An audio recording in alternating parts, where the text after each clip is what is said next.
such a pleasure to be here. I thank you very, very much for the invitation. I've been there before, 5 years ago. It's a real honor to be able to reconnect with all of you. One thing though, I'm not here to speak about copyright. I'm not here to speak about patents. I'm not here to speak about trademarks or any other of those kinky imaginary property rights. I'm here to tell you a bit about how we fight and how we fight for copyright, for better copyright, but also how we fight in general, how we fight for a better world, how we fight for the future. I'm Jérémie, and I'm a recovering activist. I used to define myself as an activist. I fought the good fights. I won some victories. I lost some battles. In the end, I burnt myself out. This feeling that you have to do it, otherwise nobody will be doing it.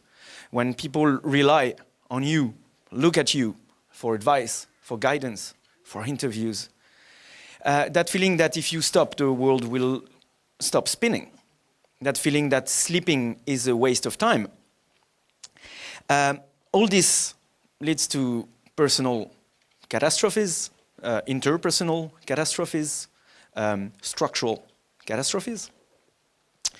And I was lucky enough that after my burnout, I had to take a distance from the way I was doing activism, and therefore from the way we are doing these things together. And looking at this in terms of cycles really makes me think. We were here, remember, 5 years ago, celebrating the victory against ACTA? What great moments. It was our time, right? It was the moment in history where we were so close to have political leverage to reform copyright for good. We were that close. That was 5 years ago. And here we are, still. And we'll probably be there again, maybe not me, you, and the youngest ones among us. We'll be there in 5 more years, maybe 10, maybe 20. When will this end? We cannot tell yet. So that's the thing. How can we make sure that we will still be here in 5 years or in 10 years to do the good fight? Well, I'm a self-defined hacker. I like to understand how things work. I like to shake the black box and try to understand what's in it. And I like to make things better. So I've hacked computers when it was still cool. I've hacked networks. I've hacked organizations. I've hacked politics. I've hacked bloody amendments. I've hacked TV shows. But this series of events led me to come and understand that one of the most important things was to try and start hacking myself. Try to hack myself so I would still be alive in some years, maybe. Try to hack myself so I would become a better person, and try to hack myself so I would not turn into my enemies by being in contact with them. This is when I met with my dear friend, Emily. That was a bit more than 4 years ago.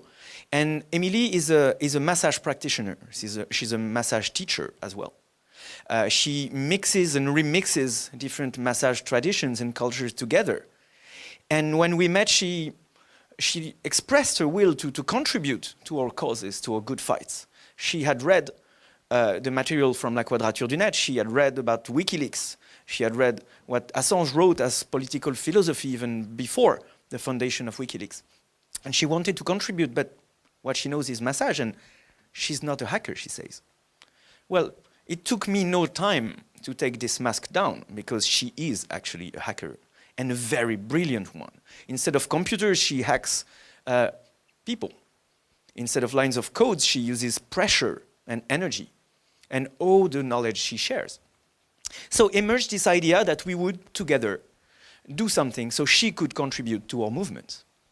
And here I am 4 years later. This is hacking with care.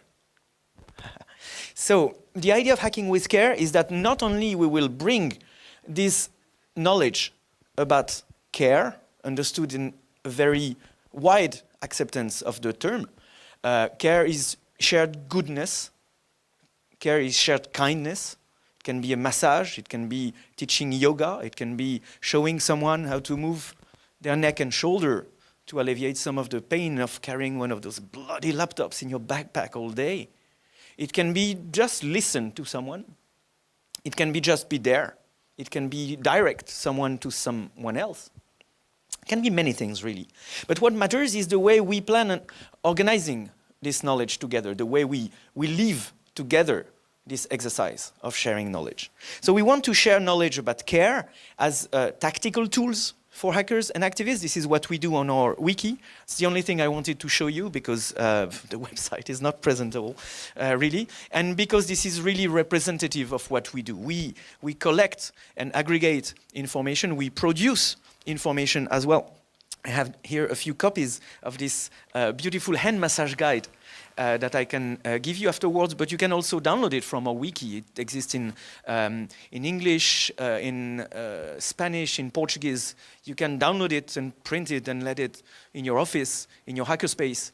It's something that is very comfortable, that brings a very special type of exchange, of relationship in between two individuals, especially when you share the stress, when you share the load to be on the front line. So we want to aggregate this knowledge, we want to create some of these resources, but we want knowledge to flow both ways. We want care to be brought to hackers, activists, people who care, and others who suffer on the front line. But we also want to bring the hacker ethics and the hacker tools to the caregivers themselves. Because if we want those people, yoga teachers, Chinese medicine practitioners, psychotherapists, to join us on the front line and come and help us on the front line, we need them to understand a few things about removing the battery from their phone, not using a phone at all, not taking notes on a computer. And this is what happened in practice in between Emily and I. I learned a hell of a lot about massage. She even told me I give great head massage. And Emily learned so much about cryptography and OPSEC. And this is exactly what we want to see for the world. It is about building sustainability in our movements. It is about building the resilience we want to see in our movements. It is not only about fixing the bad laws.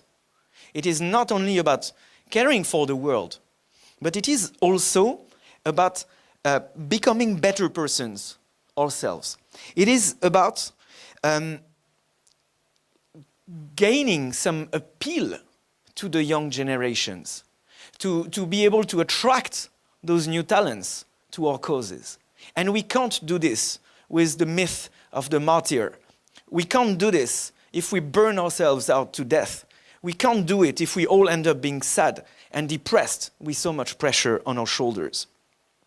So I'm here to convince you of one thing, and one thing only, is that care and its technologies eventually packaged as tactical tools is a primary strategic objective for struggles, whatever our struggles are. It is a primary objective because passion is our fuel. Passion is so powerful, but passion burns, and passion can burn ourselves. And we have to collectively care for this passion, cater this passion, so we'll be sure we'll not be the ones burned. Care is a primary strategic objective because of the timeline we're working on. These issues won't be solved in 1 year, 2 years, or 5 years' time. We have to build movements that will be resilient over time, that will grow over time, and that won't be dependent over such or such individual. Also, care is a primary strategic objective for movements because strategy doesn't mean only dreaming the world we want to see, but it is about projecting it. It is about embodying it. It is about implementing it and practicing it each and every day. As a conclusion, if there is one thing I learned from these years of activism, is that whatever the fight being fought, whatever the victory or the defeat, what stays in the end is these solidarities. What happens between the people, what stays between the people, what strengthens us and turns us into better persons. So, hacking care, hacking with care, together for strengthening our solidarities, for strengthening the humanity of our movements, and to make sure that we'll still be there in 5 years, in 10 years, and that eventually we'll celebrate together. Thank you.